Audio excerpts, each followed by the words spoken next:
Irmãos, existe entre as pesquisas que são feitas no nosso país, os censos, quando são feitas sobre a religião das pessoas do nosso país, existe uma nomenclatura que por vezes passa desapercebida a nós, quando eles caracterizam aqueles que são cristãos e evangélicos. Então, em meio às pesquisas, alguns são aqueles que se autoafirmam como cristãos evangélicos não praticantes. Cristãos evangélicos não praticantes. É uma expressão que talvez você já tenha escutado quando você fala, inclusive, sobre cristãos católicos. Você já deve ter ouvido alguém falar, ele é um cristão católico não praticante, ou aquele que é nominal apenas, né? E essa expressão agora é usada também para falar sobre aqueles que são protestantes ou evangélicos. E nós precisamos entender que quando essa expressão ela é usada, é o mesmo que nós pegarmos a essência da mensagem de Jesus e desfazer ela por causa de tanta religiosidade que existe hoje em nosso país. O autor David Platt, em certo instante, disse: em algum ponto entre correntes culturais oscilantes e tendências de igrejas populares, parece que reduzimos a convocação de Jesus ao abandono total.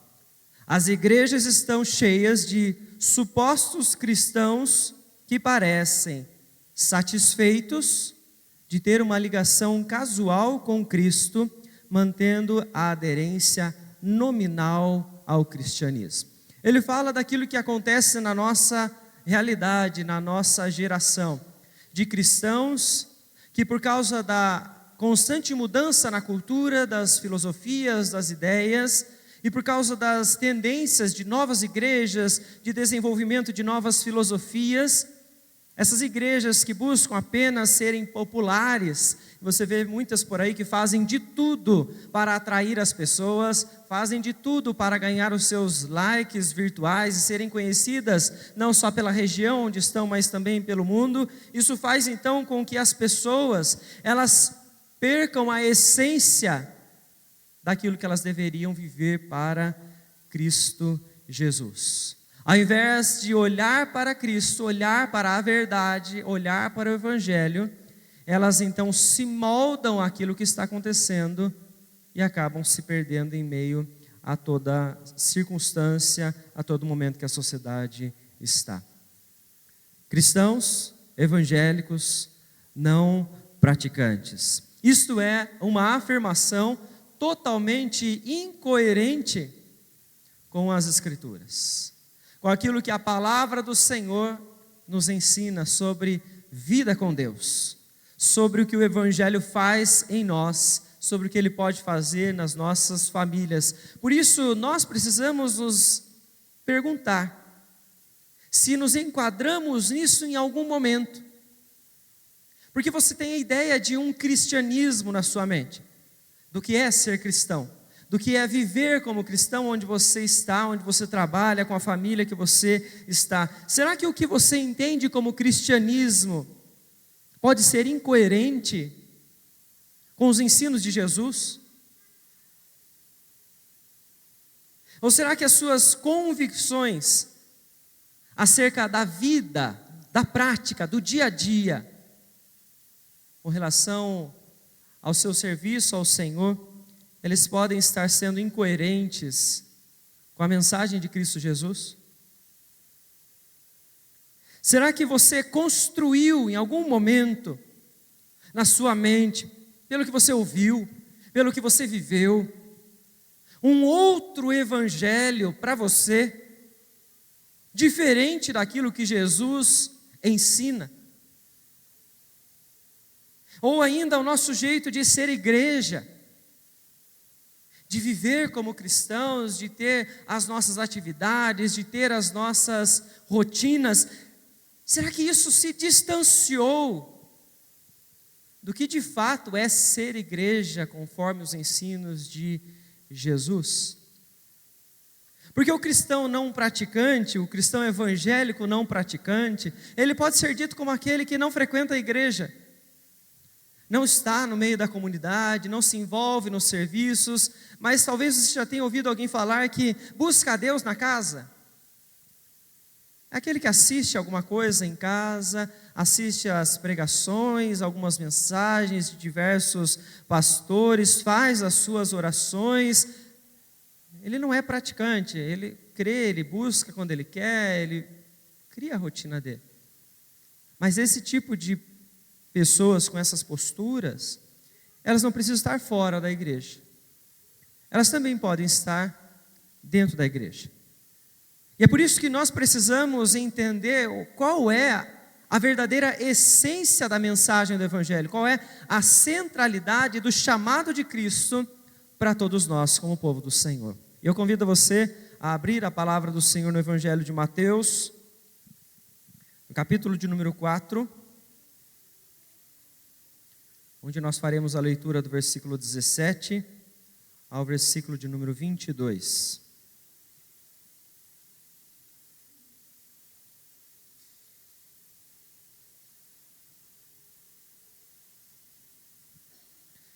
Evangelho de Mateus, capítulo 4, do versículo 17 ao 22.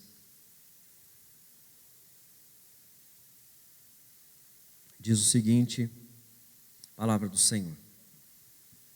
Daí por diante, passou Jesus a pregar e a dizer: arrependei-vos, porque está próximo o reino dos céus. Caminhando junto ao mar da Galileia, viu 2 irmãos, Simão, chamado Pedro, e André, que lançavam as redes ao mar porque eram pescadores, e disse-lhes: vinde após mim, e eu vos farei pescadores de homens. Então eles deixaram imediatamente as redes e o seguiram. Passando adiante, viu outros 2 irmãos, Tiago, filho de Zebedeu, e João, seu irmão, que estavam no barco em companhia de seu pai, consertando as redes, e chamou-os. Então eles, no mesmo instante, deixaram o barco e seu pai os seguiram. Vamos orar mais uma vez. Senhor, em nome de Jesus, nós pedimos a Ti que continue falando ao nosso coração, através da exposição da Tua palavra nesse momento.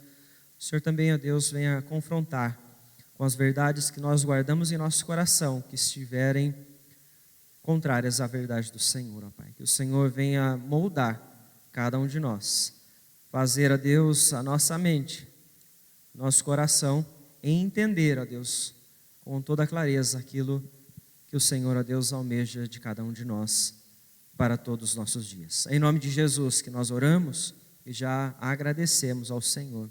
Amém, Senhor Deus. Meus irmãos, a narrativa do Evangelho de Mateus, ela nos mostra então o momento inicial do ministério de Jesus. Você pode observar um pouco antes deste trecho que nós acabamos de ler, que o Senhor Jesus, então, ele passa pelo batismo, assim como era a ordenança, assim como todos aqueles que estavam, então, buscando servir ao Senhor como um símbolo da sua submissão. E após este instante, o Senhor Jesus, ele passa pelo deserto. Ele passa pelo período de tentação no deserto, e aí, então, ele inicia o seu ministério. Logo, no primeiro instante, na primeira mensagem que ele traz, ele fala aquilo que ele está repetindo ao longo de todos os momentos, que é a mensagem do arrependimento. Arrependei-vos, porque está próximo o reino dos céus. Quando nós falamos então que o ministério de Jesus está começando aqui, nós não estamos dizendo que a ação de Deus, ela está começando apenas neste momento da história, não. O Antigo Testamento já nos mostra que o nosso Deus existe desde sempre e está atuante. O Senhor, Ele era com o seu povo, estava a todo instante falando com eles. Agora nós vemos então que o Senhor Jesus é o próprio Deus encarnado. Agora Ele caminha entre a humanidade. Ele se faz então pessoa, humano, acessível, para todos aqueles então que agora vão ouvir sobre a sua verdade. Então nós vemos que aqui é um momento da revelação do Senhor, que como olhamos ela é progressiva. Deus está mostrando os mistérios do seu plano de redenção ao longo de toda a história, e em Cristo Jesus isso vai chegar então na forma mais clara, na forma mais forte de nós entendermos aquilo que o Senhor está fazendo na história. E é este momento que nós podemos ver Jesus então falar sobre a essência do seu chamado, sobre a centralidade daquilo que Ele está trazendo para aqueles que o servem.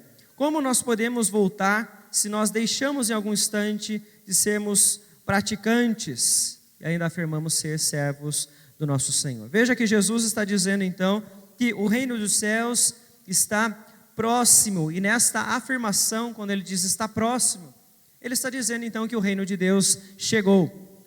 O reino dos céus chegou e passará então a ser vivido por todos aqueles que nele confiarem. E é por isso que ao caminhar pela Galileia, Jesus então se encontra com esses pescadores, que também são pecadores, não deixam de ser, e os chama.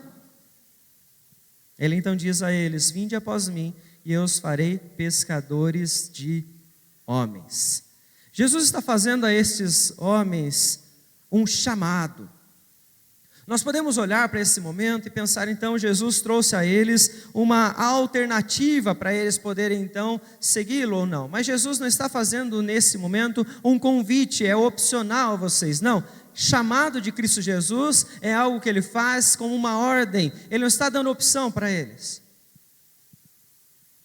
O que nós vemos é este pensamento vir na mente de muitos cristãos, de achar que em algum instante eu fui convidado, em algum momento eu sirvo, em algum momento eu estou, em algum momento eu me envolvo e outros não. Jesus está fazendo aqui então um chamado, é algo que vai transformar a vida destes homens.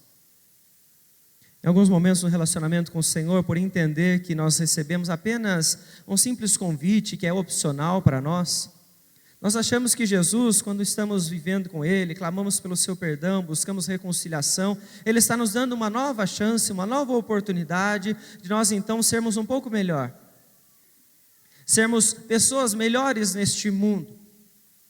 E quando nós falamos disso, nós estamos olhando então, Jesus está me chamando, está ali fazendo um simples convite, algo muito superficial, algo muito simples, que eu agora escolho seguir, porque eu quero ser um pouco melhor, eu quero fazer algo melhor. E quando eu penso nisso, eu estou falando de mim, eu estou falando daquilo que está no meu coração, e eu volto então para as minhas necessidades, eu volto para a minha natureza corrompida pelo pecado, e eu acabo então fazendo sempre a minha vontade. O que Jesus está fazendo aqui não é um simples convite superficial, mas é um chamado onde não há opção para nós então deixarmos qualquer coisa que nos influencie. Este chamado é para uma nova vida completamente transformada.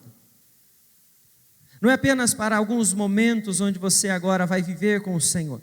Não é para alguns momentos onde você vai tentar melhorar um pouco mais. Não, Ele está falando agora aqui de uma nova vida, algo completamente diferente. Onde diariamente vamos buscar abandonar aquilo que nós trazíamos conosco. Todas as tradições, todos os costumes, toda a nossa vontade. É interessante de ver aquilo que Jesus faz nesse momento, como a revelação progressiva do Senhor e a diferença que esse povo tem nesse momento da história. Porque o Antigo Testamento, ele mostra que o povo do Senhor voltava a Deus de forma constante para oferecer os sacrifícios. Ou seja, todo ano eles faziam o mesmo ritual, como era a ordem do Senhor, como era a lei de Deus. Por quê? Porque eles voltavam sempre aos mesmos pecados. A lei não era suficiente para salvá-los. A lei não era suficiente para transformá-los. Quando você chega em Cristo Jesus, as coisas mudam. Jesus vem para realizar o sacrifício eficaz. Jesus vem para realizar o sacrifício que é suficiente para todos nós, que é transformador. Onde nós não devemos então voltar sempre à necessidade de fazer este sacrifício como no Antigo Testamento, Ele já o fez. Agora a nova vida está sobre nós. Nós somos agora pessoas diferentes. Nós devemos então ter outras mentalidades, porque fomos libertos da escravidão que nós estávamos antes.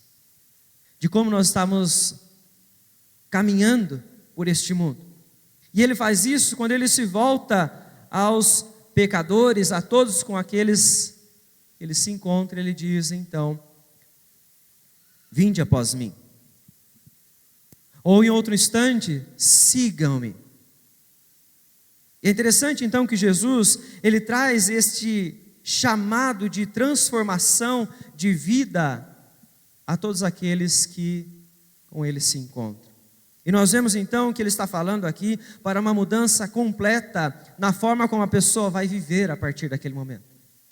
Jesus não está falando aqui de venham, se tornem parte desta denominação, se tornem agora evangélicos, se tornem agora protestantes. Não, ele está falando de uma nova vida, de abandonar tudo aquilo que estávamos fazendo, para então fazer agora tudo novo. Mas é diante deste chamado de Jesus aos seus discípulos agora, que ele nos mostra então qual é a centralidade, qual é a essência, que nós não podemos abandonar em nenhum instante. E em primeiro lugar, que Jesus está aqui convidando esses homens, é para que eles então repensem em tudo aquilo que eles faziam, e em como eles faziam tudo aquilo que eles estavam vivendo. Porque eles são chamados agora para deixar para trás até mesmo as suas profissões. Veja o texto, ele diz: vinde após mim e eu vos farei pescadores de homens. Ele está trazendo um novo significado para aquilo que eles fazem.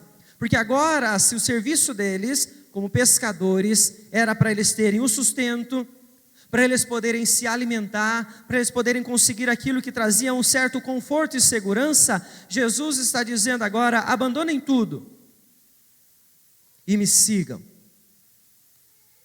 Em outras palavras, Jesus está dizendo a esses homens nesse instante que eles têm que abandonar o seu ego, aquilo que vai trazer para eles toda a segurança, porque eles tinham pensamentos, tinham posturas, tinham ideias que eles carregam com eles até este instante, que Jesus diz: agora isso não pertence a vocês mais, vocês devem abandonar.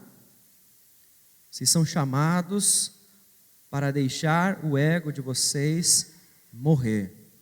O abandono da profissão deles naquele momento era exatamente isso. Agora eles então não têm mais segurança, como eles achavam que tinham, conforto. Isso diz o autor Bonhoeffer no livro sobre o discipulado, quando ele afirma a seguinte questão: uma vez chamado, o ser humano tende a abandonar a existência que levava até então. Uma vez chamado, o ser humano tende a abandonar a existência que levava até então. O discípulo deixa a sua relativa segurança de vida e segue para uma completa insegurança. De uma situação que era aparentemente previsível e calculável para a imprevisibilidade.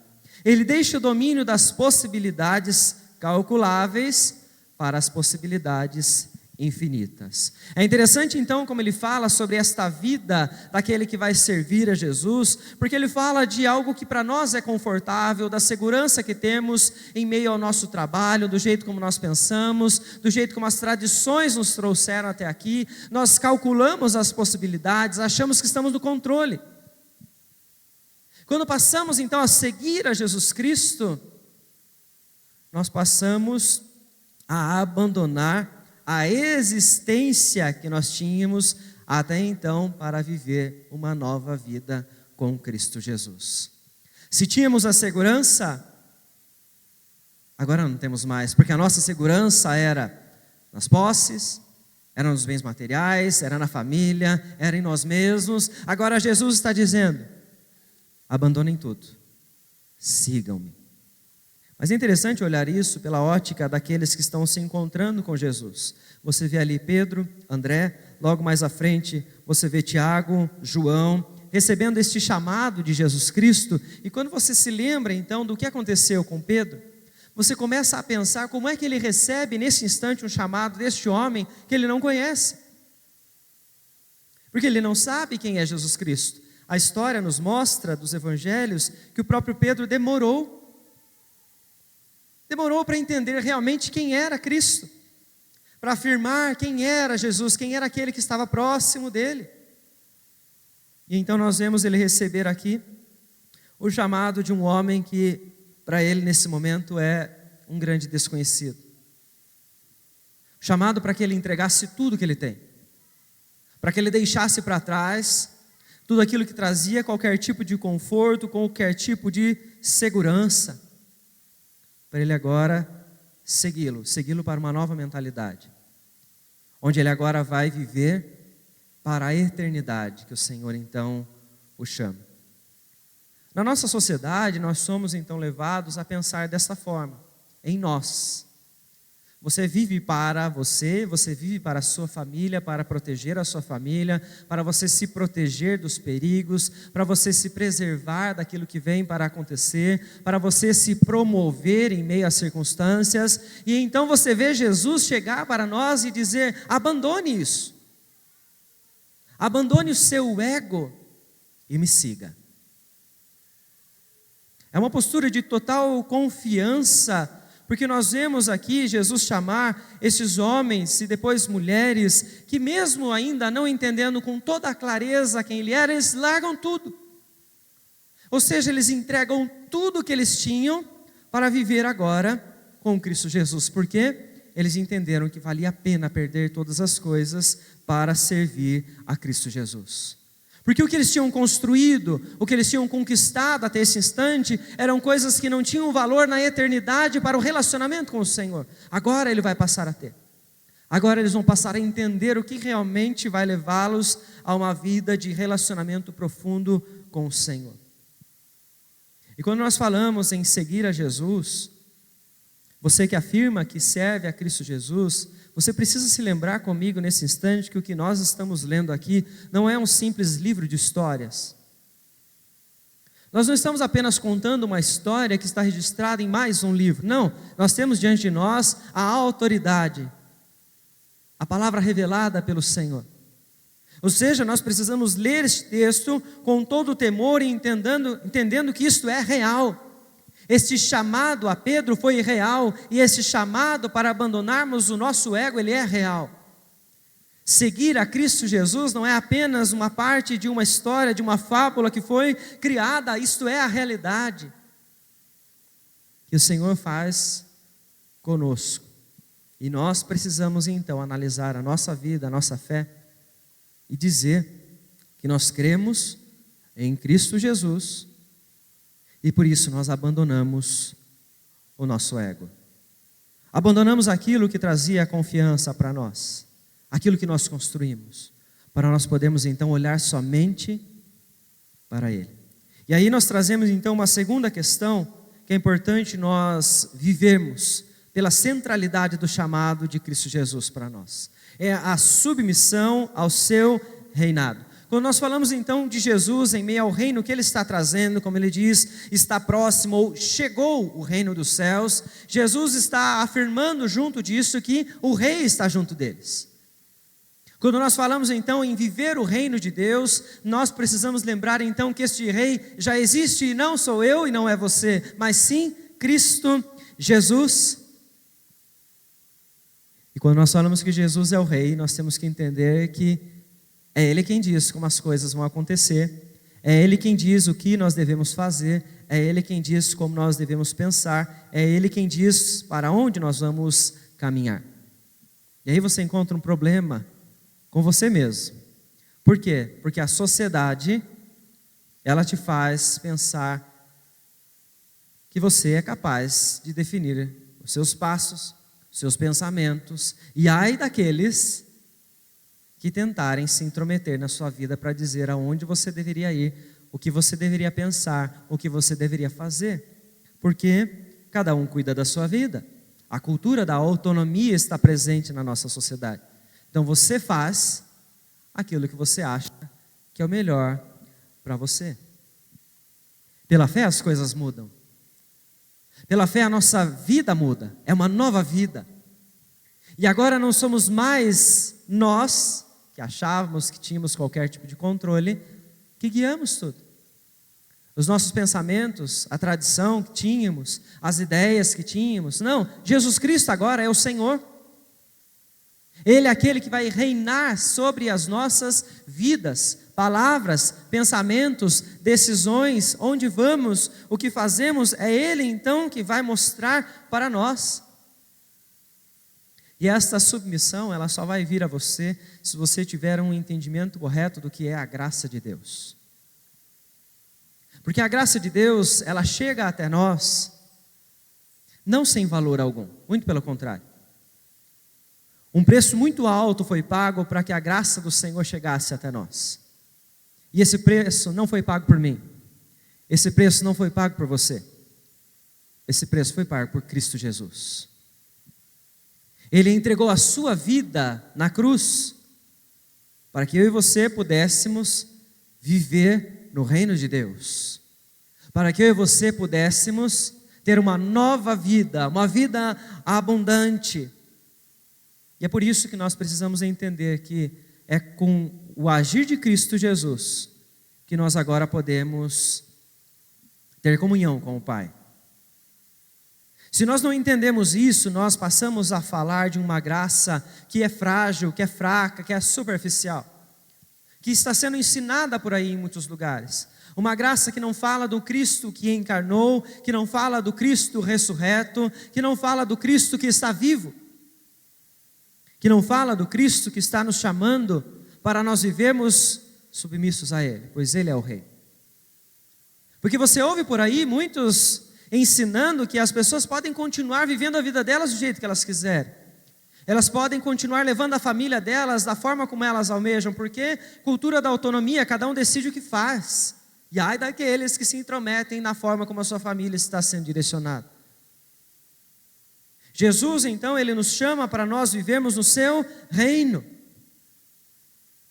Para nós vivermos uma nova vida, porque a graça de Cristo Jesus fala de um Cristo vivo, Cristo ressurreto e encarnado,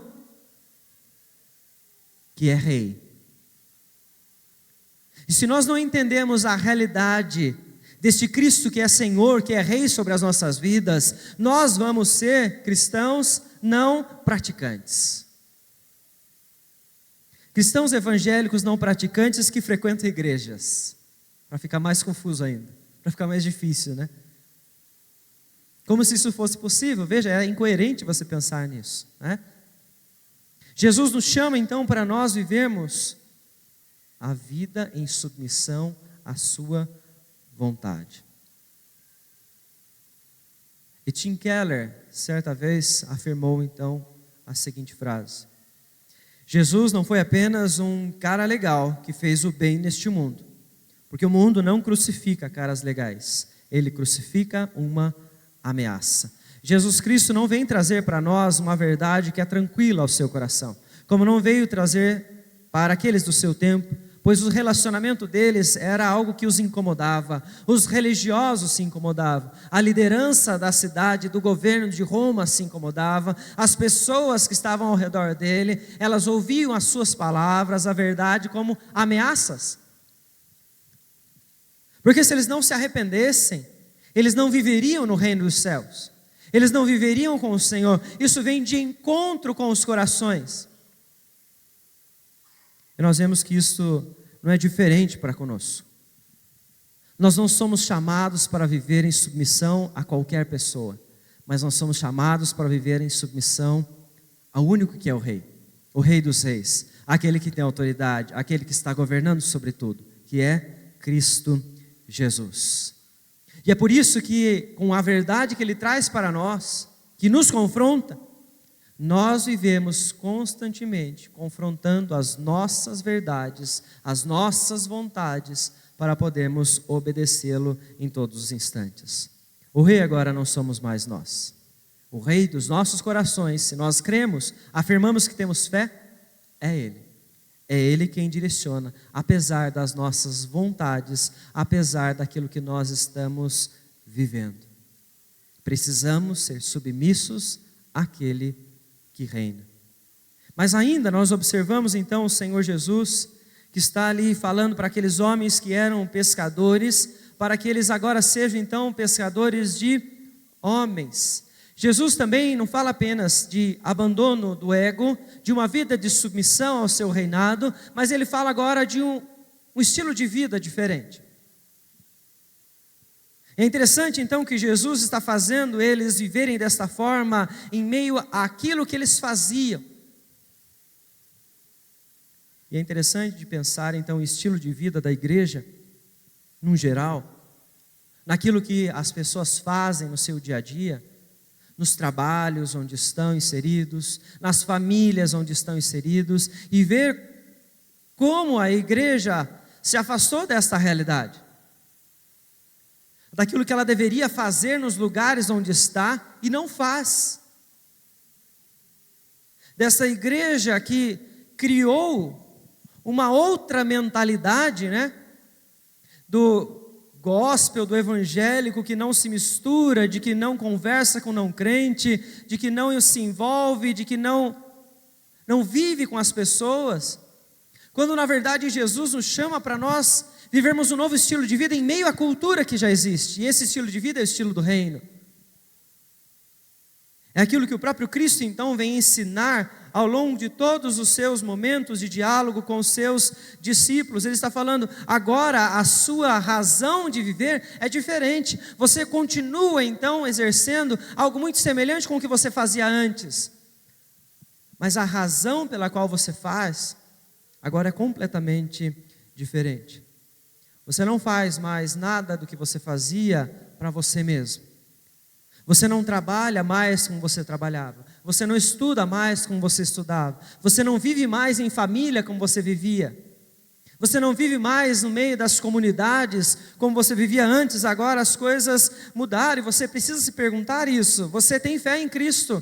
A sua vida mudou? A sua razão pela qual você faz as coisas está diferente ou continua a mesma de antes? Você continua fazendo para você, ou você agora faz para o seu novo Senhor, que é Cristo Jesus, e assim você conduz uma vida diferente, um novo estilo de vida completamente diferente? Se você falava de uma forma, agora você entendeu que não pode mais porque desagrada ao Senhor, você mudou. Se você fazia algo, ia a certos lugares, entendeu que isso não é mais agradável ao seu rei, você agora deixou isso, porque é um novo estilo de vida. Você se vestia de uma certa forma, entendeu que isso não é agradável ao Senhor, você deixou. Ou a sua razão de viver ainda não mudou? Porque nem todas as pessoas que ouvem a verdade do Senhor, elas compreendem este chamado. Elas vivem este chamado. Você vê um instante que o Senhor Jesus se encontra com o jovem que tinha muitas posses, fica conhecido como o jovem rico. Jesus então, ao saber daquelas circunstâncias, ele diz a ele, venda todas as suas coisas e siga-me. Ele deveria abrir mão do seu ego, negar a si mesmo, as suas seguranças, aquilo que trazia a ele conforto, e seguir a Jesus, um novo estilo de vida. Viver agora submisso a Cristo como um rei sobre a sua vida. E o que ele faz?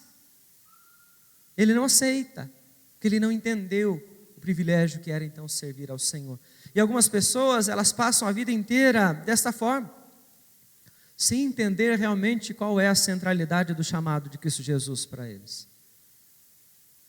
Porque isso implica em mudança na razão de como nós levamos a vida. Antes você caminhava buscando a segurança para você, conforto para a sua família, os bens para sustentar a sua casa, a sua vida, para você conquistar os seus alvos particulares, para a sua vida, no ambiente de trabalho, desenvolver e você ser promovido. Com Cristo Jesus as coisas mudam.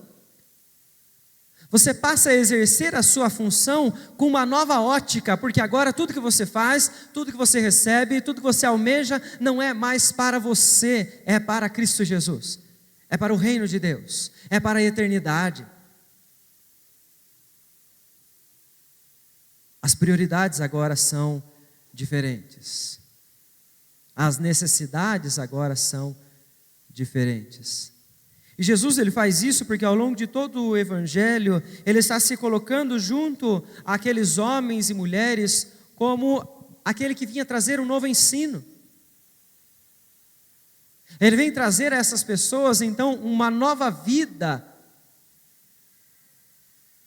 E essas pessoas então elas ficam extremamente felizes por receber o convite dele. Porque geralmente era o contrário que acontecia. Geralmente eram as pessoas que analisavam os mestres e começavam a segui-los, a ouvi-los, a aprender com eles. Jesus agora está se comportando, trazendo um novo ensino e chamando eles: venham, que eu tenho uma nova vida para vocês. Uma nova razão de vocês viverem, de vocês exercerem aquilo que vocês fazem. É tão interessante nós pensarmos nisso, porque nós estamos aqui falando sobre chamado, estamos aqui falando sobre vocação, e é uma vocação que faz com que você, na sua família, no bairro onde você está, no serviço que você exerce, você vai a lugares que eu não vou. Porque você exerce a sua vocação no lugar onde você está para a glória do Senhor, porque você tem uma nova razão de viver e fazer o que você faz. Não que necessariamente você agora não deve mais fazer nada do que você fazia, não deve mais buscar sustento, não é isso. A mudança apenas é da prioridade. A mudança é da razão pela qual você faz, para quem você faz. E por que eu digo que você está onde eu não estou?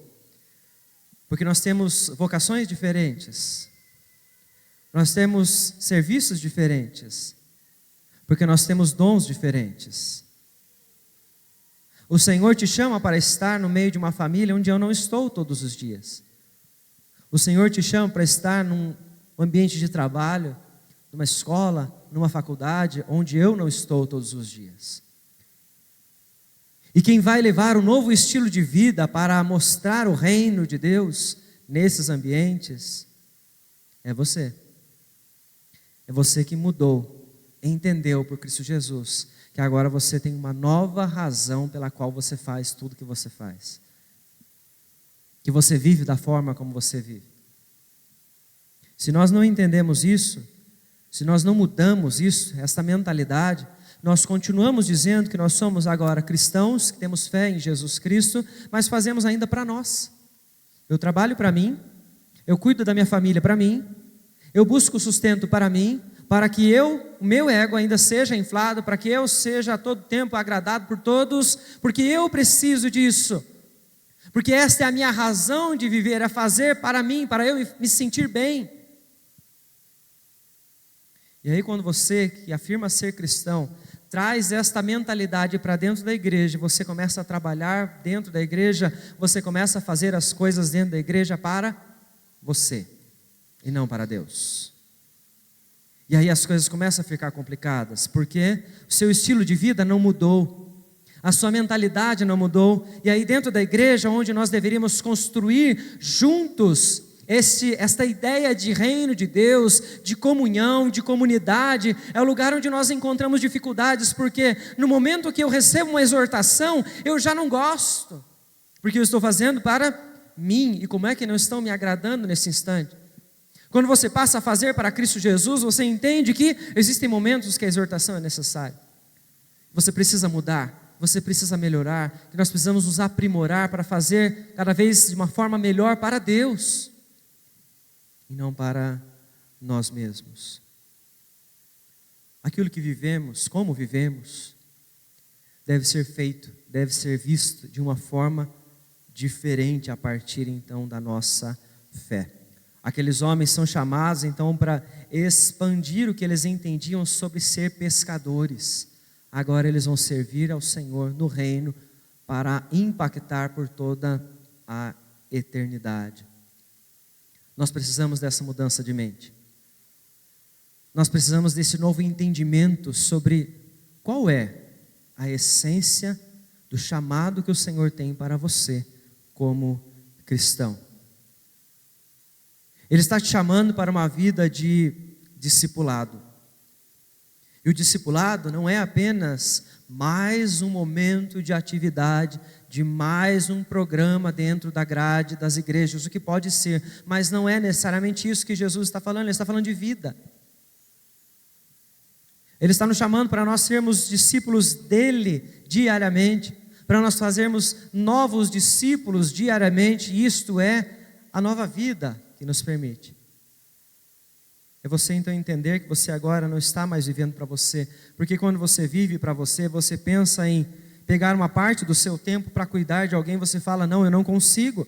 Eu não tenho esse tempo, eu não tenho essa paciência, eu não tenho essa misericórdia, eu não tenho essa compaixão, eu não tenho esse entendimento, porque você está fazendo para você. Jesus chamou a todos aqueles que o seguem para serem discípulos e fazer discípulos. Quando você muda a sua mentalidade, você entende que você pode fazer, porque o seu Senhor, que é Cristo Jesus, te chamou para fazer, Ele vai te capacitar para isso. E a minha primeira questão, então, para nós encerrarmos esta noite é: se você é um discípulo de Cristo, um verdadeiro discípulo de Cristo Jesus, se você possui fé no Senhor Jesus, naquilo que Ele fez, se você mudou a mentalidade, a sua razão de viver agora é Cristo Jesus. Porque se você se encontrou com Cristo Jesus, você precisa entender agora que o seu ego deve ser deixado de lado. Você já abandonou o seu ego? Você já deixou de olhar só para você olhar agora para as prioridades do reino de Deus? Daquilo que o Senhor então quer de nós e para as nossas vidas? Você já rompeu com aquilo que você fazia antes? O velho homem, a antiga vida, para você ter de fato uma nova vida com Cristo Jesus, e não apenas mais um momento, uma chance, um instante de comunhão com Deus. Nova vida é completa transformação, é mudança total de mentalidade, onde nós entendemos e lutamos para servir ao Senhor em todos os instantes, porque o chamado dele é: siga-me.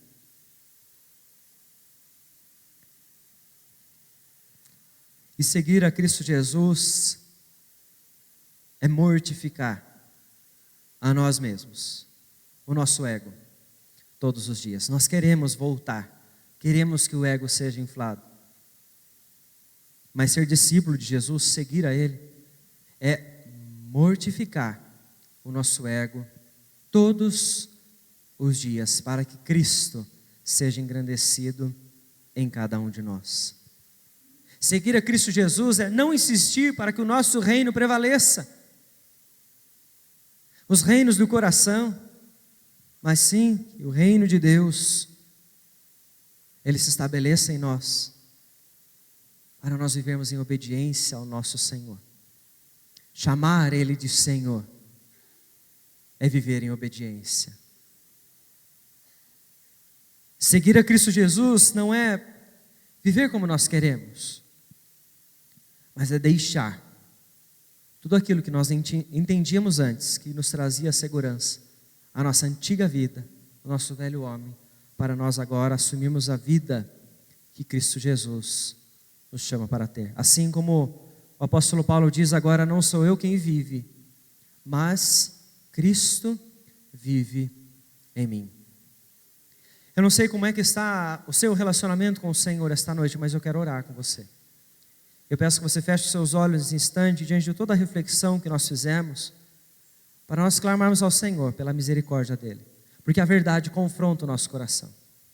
Esta verdade que traz ameaça a nós, que somos pecadores, que dependemos completamente da graça do Senhor, para nós podermos alcançar a salvação, para nós podermos viver por toda a eternidade junto ao nosso Senhor. Se em algum instante você ainda se encontrou com o seu ego tomando conta da sua vida, esta é a noite que você pode então abandonar o seu ego, deixar tudo para trás, viver para o Senhor. Permitir que agora o reino de Deus de fato se estabeleça na sua vida, no seu coração, e não os seus reinos, não as suas vontades. Que você a partir de hoje passe a ter um novo estilo de vida, que você passe a viver para o Senhor e fazer tudo que você faz para honrar ao Senhor Jesus Cristo. Querido Deus, em nome de Jesus, que nós agradecemos ao Senhor porque a Tua palavra, ela vem de encontro aos nossos corações, confrontando a realidade que nós todos vivemos, do desejo latente de fazer a nossa vontade, de inflar o nosso ego, mas na certeza, ó Pai, de que o Senhor encarnou em forma humana para morrer naquela cruz, para nos dar a liberdade.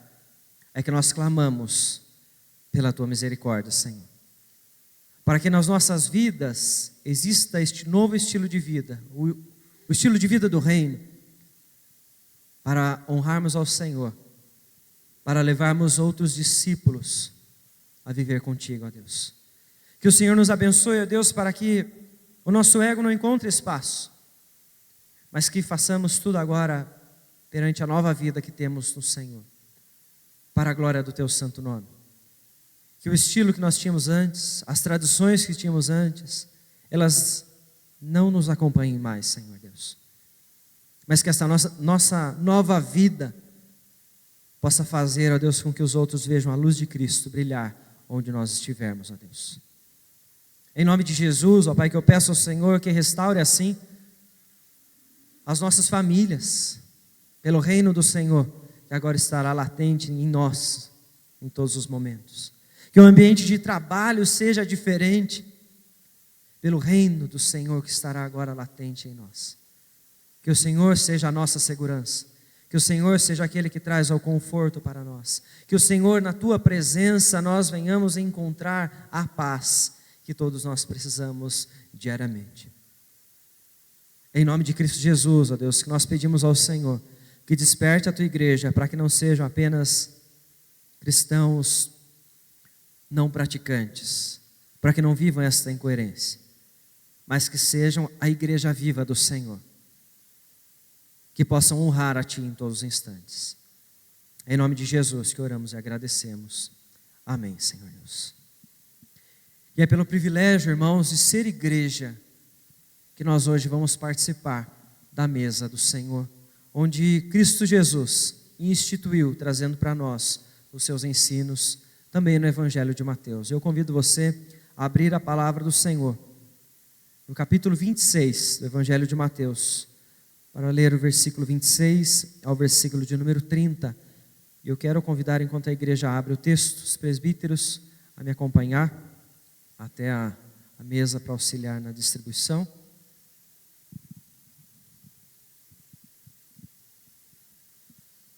Eu gostaria de convidar para estar conosco e nos auxiliar também o presbítero em disponibilidade, nosso irmão Jades, por favor.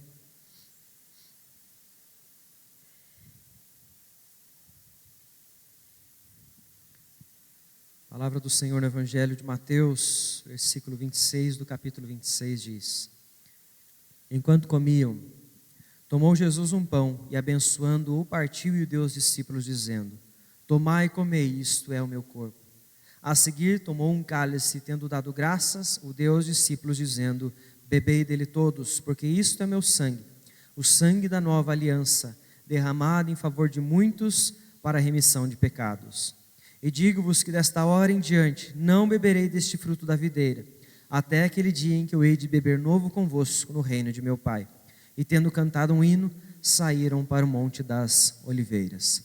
O Senhor Jesus, portanto, neste trecho, Ele instituiu a celebração da ceia através de dois elementos. Através do pão, que simboliza o seu corpo, e através do suco da videira, que simboliza o derramamento do seu sangue.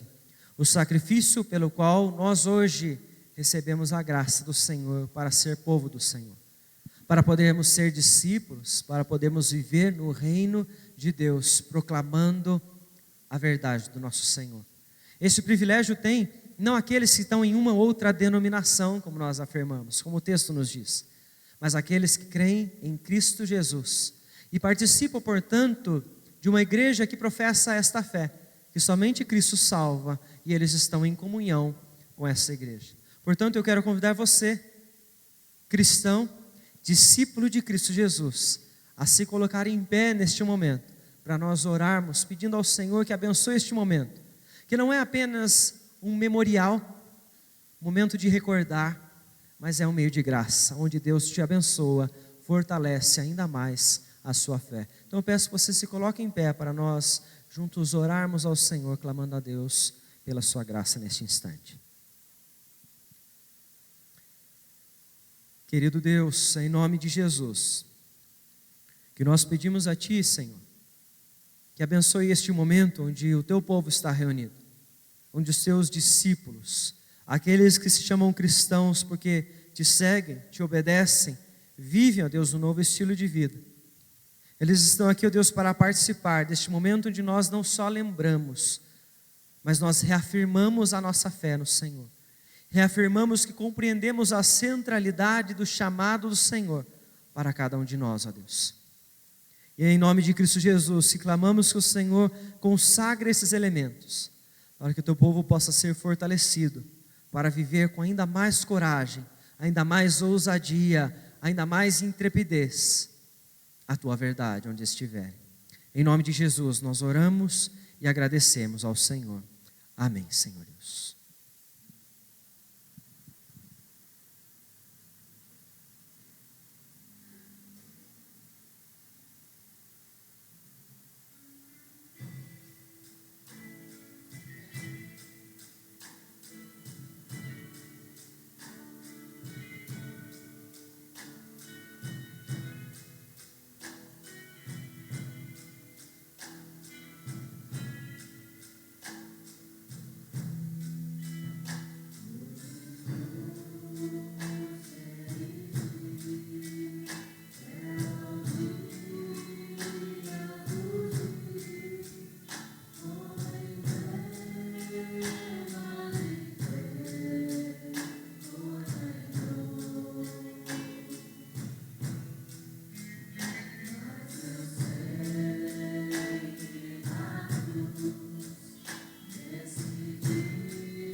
Algum dos irmãos foi omitido na distribuição dos elementos?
Comamos.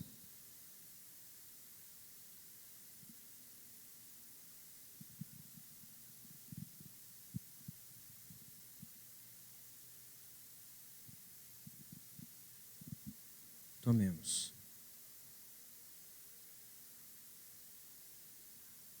Vou pedir ao nosso irmão presbítero Jatir que ore neste momento agradecendo ao Senhor pela ceia que participamos. Em seguida nós vamos cantar o último cântico desta noite.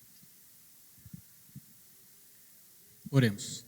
Pai Santo e Eterno, em nome de Jesus, que nós nos colocamos diante do Senhor, ó Deus, agradecendo por tudo o que aconteceu nesse culto, por todas as partes desse culto, gratos, ó Pai, pela palavra que o Teu servo trouxe para a sua igreja, palavra edificadora, palavra que admoesta as nossas vidas, e que nós possamos, ó Pai, compreender aquilo que o Senhor tem para cada um de nós, aquilo que o Senhor quer falar com cada um de nós, ó Pai. Que o nosso eu, que o velho homem, ele possa morrer mesmo a cada dia, ó Deus, que todas as nossas frustrações, que todos os nossos atos de rebeldia, que faz parte do velho homem, ó Deus, que o Senhor nos ajude a mortificar dia após dia, ó Pai, e que nós possamos reconhecer que Cristo é aquele que reina em nossas vidas. É em nome de Cristo Jesus que nós oramos, também gratos, ó Deus, pelo momento que passamos de fortalecimento das nossas vidas, de reconhecimento, ó Pai, de que necessitamos cada vez mais do Senhor. Que o Senhor, ó Pai, aumente a nossa fé e que o Senhor nos fortaleça a cada dia em nome de Jesus. Amém. Vamos nos colocar em pé, vamos cantar junto ao grupo de louvor.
Que a graça do nosso Senhor e Salvador Jesus Cristo, o amor de Deus Pai e as consolações vindas pelo Espírito Santo do Senhor estejam sobre todos nós, sobre todo o povo do Senhor que está espalhado por toda a terra, hoje e sempre. Amém. A igreja pode se sentar. Quero agradecer por você estar aqui conosco, podendo cultuar ao Senhor.